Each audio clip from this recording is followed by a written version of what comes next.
visiting with you. I'm at your instructor resource site. So you can add any of our books here. Under my library, I've added Personal Finance by Garmin and one by Billingsley. These would be our two books. They're similar in nature. There is a couple differences. And there is a new edition of this one coming out in March. So honestly, this is the one that I'd kind of steer you to. It'll be set up very similar to this.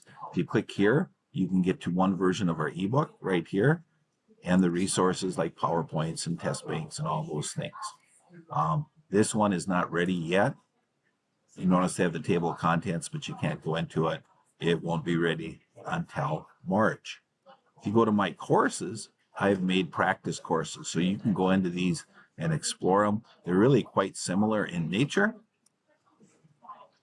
As we look at this, realize that it's extremely customizable.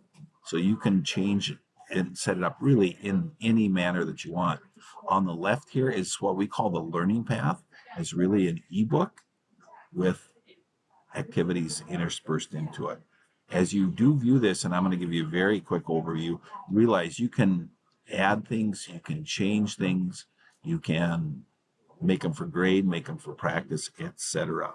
So most chapters are set up the same way.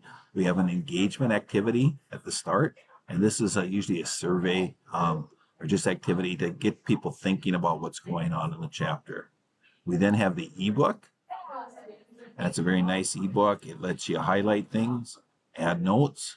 You, the instructor, can highlight something, and it goes to all of the students' ebooks. You can do the same thing with a note, sharing it with all of your students, should you want to.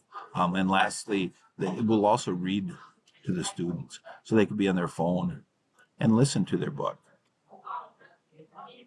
Within that ebook, there are a number of videos. Here they break them all down. So these videos are very engaging for students. Money Market Mutual Fund. Nice manner. So they're very high interest. So feel free to browse through those. Under practice, we have some problems. And each of these problems, they can do up to 3 times. And I'll show you that format in another chapter. Or another place under assignments. The assignments are set up kind of in a similar manner to the other ones we just looked at. Notice we have the different sections. You get 3 attempts. You can click on any one, and the student will get their problem. Notice there's usually some reading involved, so they can't just answer things via Google. All right, so they would go through and answer these, and then they can get it graded immediately. And after it's been graded, it gives an explanation. All right, so it's really meant to be learning. Then they can try another version. They're going to get a similar question, but not the same. So it's a very kind of low pressure way of getting some assignments. Lastly, they have problems that are more conceptual in nature and application oriented.